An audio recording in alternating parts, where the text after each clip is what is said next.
Hello दोस्तों, स्वागत है हमारे चैनल ज्ञानी में। आज हम पढ़ेंगे एग्रीकल्चर क्लास 10 जियोग्राफी का चैप्टर नंबर 4 है एग्रीकल्चर। ठीक है, एग्रीकल्चर सुनते सबके मन में आता है खेती बाड़ी या फार्मिंग को ही बोलते हैं एग्रीकल्चर। पर ये छोटी क्लास नहीं है, इसमें न्यू टर्म्स बहुत सारी डिस्कवरीज जुड़ी है। चलिए अंत तक बने रहिए, हम पूरा चैप्टर 2 पार्ट में कंप्लीट कर देंगे। ये पार्ट 1 है। ठीक है, चलिए बिना टाइम वेस्ट किए स्टार्ट करते हैं। चैप्टर स्टार्ट करने से पहले एक जॉर्ज वाशिंगटन ने एक अच्छी सी लाइन बोली है, वो पढ़ लेते हैं। ठीक है, मैंने ये बनाया है। एग्रीकल्चर करने वाला is the most helpful, most useful and most noble employment of the man. समझ गए होंगे क्या लाइन लिखी है जॉर्ज वाशिंगटन ने। अब चलते हैं इंट्रोडक्शन की ओर।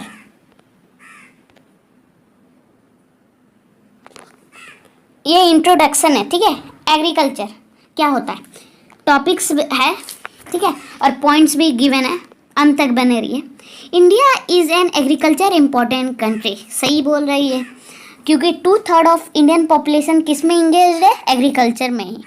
अब सेकंड है, agriculture produces most of the food that we consumes. वो भी सही है, क्योंकि कैसे सही है, कंज्यूम मतलब क्या होता है, उत्पादन। फूड कहाँ से उत्पादन होती है, एग्रीकल्चर से, सबको पता है। Agriculture also produces raw material for various industries. कच्चा माल, रॉ मटेरियल मतलब कच्चा माल इंडस्ट्री के लिए भी आता है एग्रीकल्चर से। आपको ये नहीं पता होगा, अभी आप इस चैप्टर में पढ़ लोगे। ठीक है, डिड यू नो, ये हर पीडीएफ में शायद गिवन होगा, तो मैं नहीं बताया तो आप पढ़ लीजिएगा, बहुत इंपॉर्टेंट है। India is second in the world. Agriculture के मामले में ये सेकंड है, क्योंकि चाइना फर्स्ट है। सबको पता है पॉपुलेशन किसका ज़्यादा है, चाइना का, तो फर्स्ट ही होगा। तो सेकंड है। 1.4 million square kilometer are used agriculture के लिए होता है। 1.4 मिलियन, 1 मिलियन मतलब 10 लाख, समझ लीजिए इतना है। फिर थर्ड है, agriculture is an India biggest economic. 52.1% total work force आता है एग्रीकल्चर के दायरे में। अच्छी बात है। और मैंने बताया था कि पार्ट 2 पार्ट में हम कंप्लीट कर देंगे। फर्स्ट पार्ट है, तो वो इंट्रोडक्शन हो गया। अब आते हैं सीधा चैप्टर की ओर, टाइप्स ऑफ फार्मिंग। ठीक है, उससे पहले मैं सिंपल सा एक क्वेश्चन पूछता हूँ, फार्मिंग किस पर डिपेंड्स होती है, बोलिए।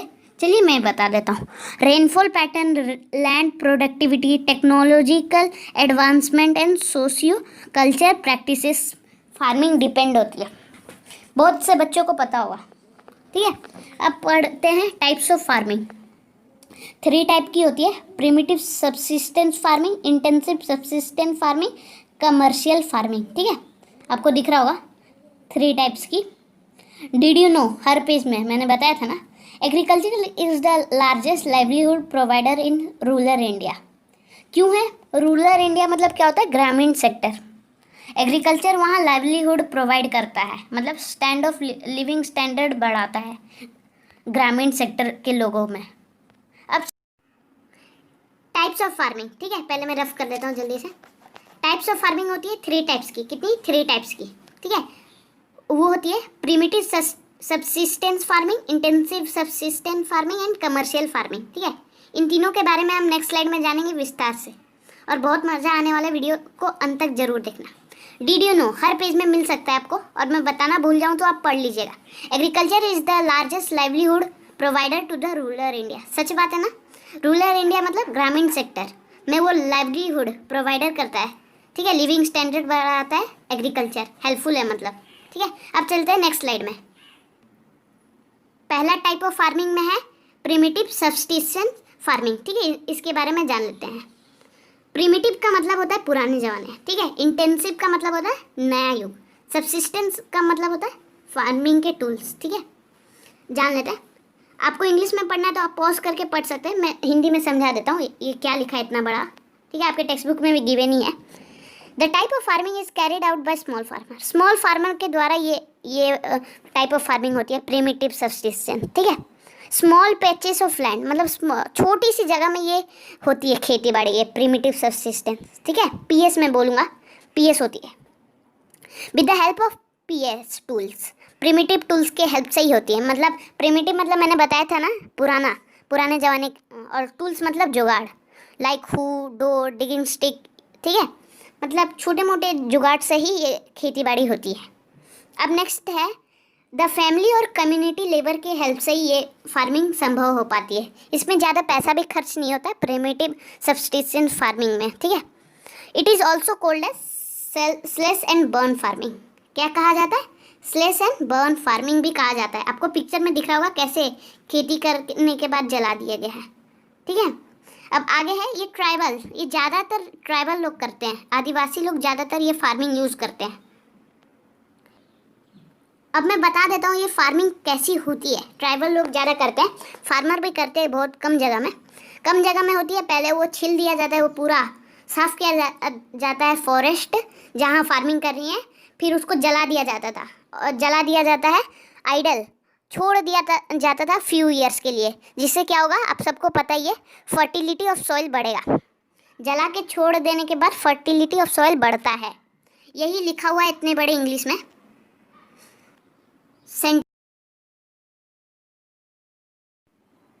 अब नेक्स्ट आता है different names of slash and burn cultivation. मैंने बताया था स्लेश एंड बर्न किसको कहा जाता है? पीएस फार्मिंग को, मतलब प्रिमिटिव सब्सिस्टेंस फार्मिंग को भी कहा जाता है स्लेश एंड बर्न, ठीक है।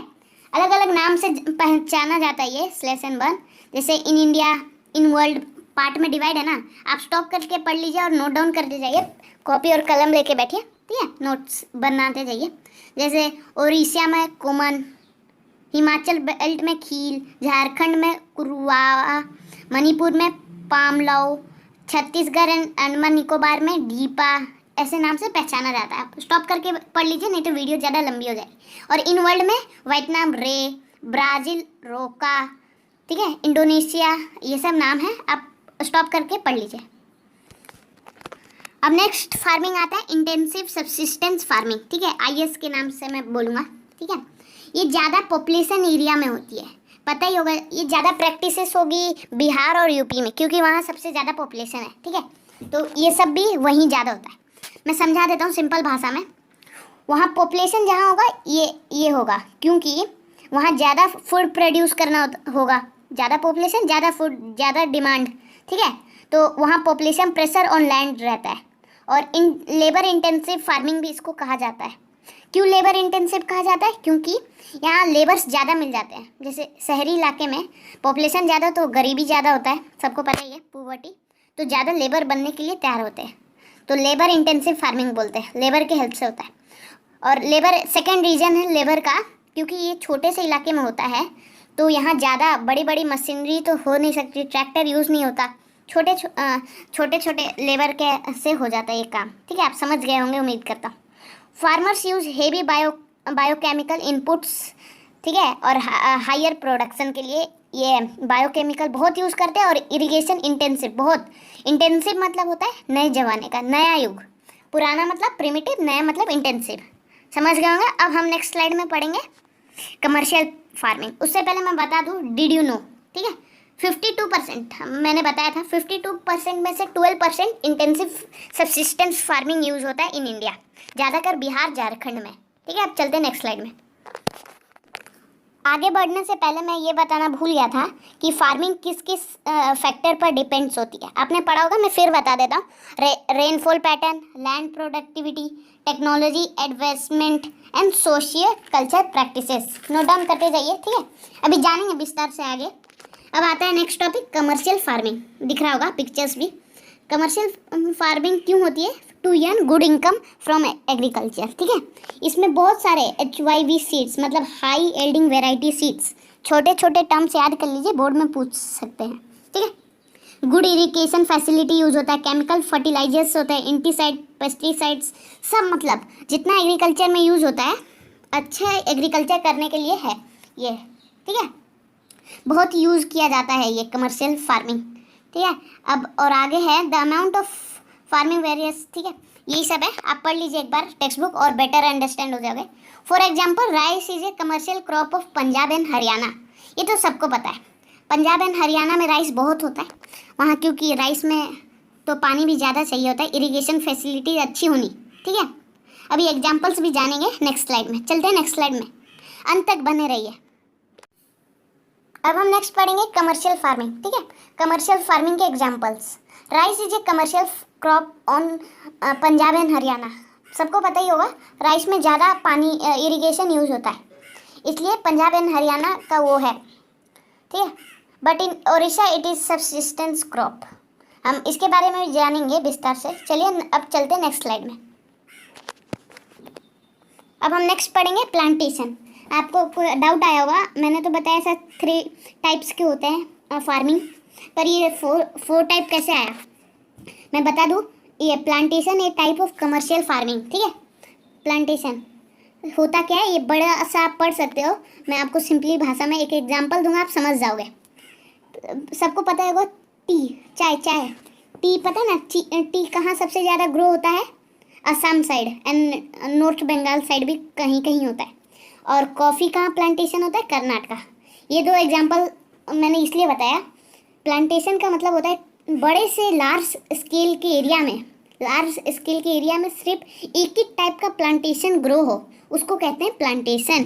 जैसे असम में टी, नॉर्थ ये कर्नाटका में साउथर्न पार्ट में क्या होता है बनाना, कर्नाटका में कॉफ़ी, ऐसा एग्जांपल्स हो गए। अब